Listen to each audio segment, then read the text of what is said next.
आपको याद होगा कि हाल फिलहाल में एक डॉक्यूमेंट्री आई थी बीबीसी की तरफ से जिसमें 2002 के दंगों का जिक्र किया गया था और यह डॉक्यूमेंट्री प्रधानमंत्री नरेंद्र मोदी पर आधारित थी।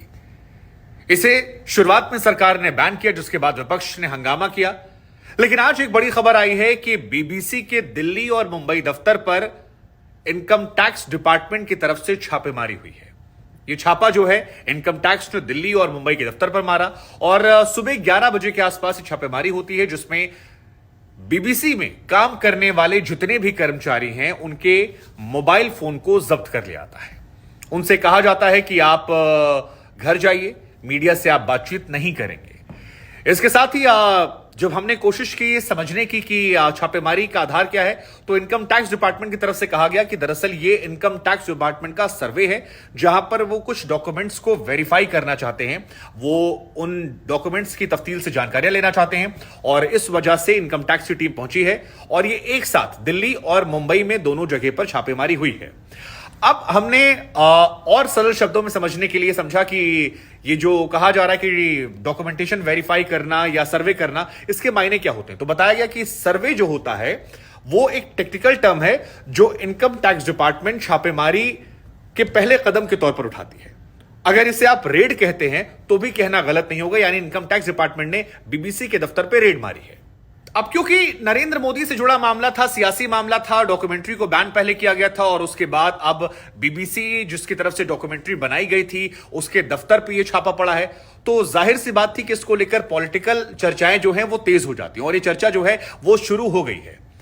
कांग्रेस की तरफ से कहा गया कि देश में अघोषित आपातकाल लगा हुआ है। अघोषित आपातकाल अगर आप नहीं समझ रहे तो यानी कि बिना कहे हुए इमरजेंसी, जहां पर सरकार के खिलाफ अगर आप कुछ दिखाते हैं, अगर आप बोलते हैं तो फिर आप पर कठोर कार्रवाई की जाती है, आपको तमाम एजेंसियों के जरिए डराया जाता है, धमकाया जाता है। यह कांग्रेस का आरोप है।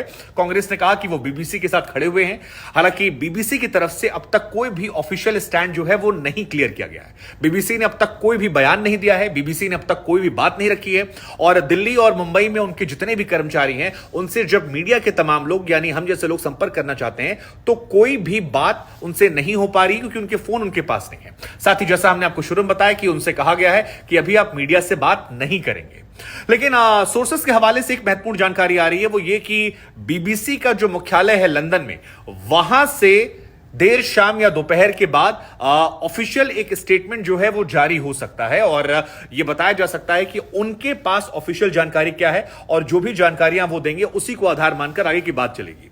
लेकिन शुरुआती जांच में जो बात निकल कर आई है कि बीबीसी के दिल्ली मुंबई जैसे दफ्तरों पर रेड मार दी गई है। तो हमें लगा हम आपसे पूछते हैं कि ये रेड जो है ये इत्तेफाक है, संयोग है या एक प्रयोग है।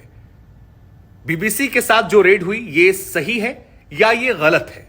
जो कांग्रेस कह रही है अघोषित आपातकाल, वो शब्द सही है या फिर जो बीबीसी को लेकर एक वर्ग आरोप लगाता है कि देश विरोधी ताकतों के साथ ये मिले हुए हैं, देश विरोधी गतिविधियों में शामिल होते हैं और जानबूझकर भारत की छवि, प्रधानमंत्री नरेंद्र मोदी की छवि को ये बिगाड़ने की कोशिश करते हैं। लगातार इनके पास फंडिंग आती है और ऐसी जगहों पर सख्त कार्रवाई होनी चाहिए कि कैसे भारत की छवि को धूमिल करने के लिए इन लोगों ने ये पूरा सियासी प्रोपेगेंडा रचा।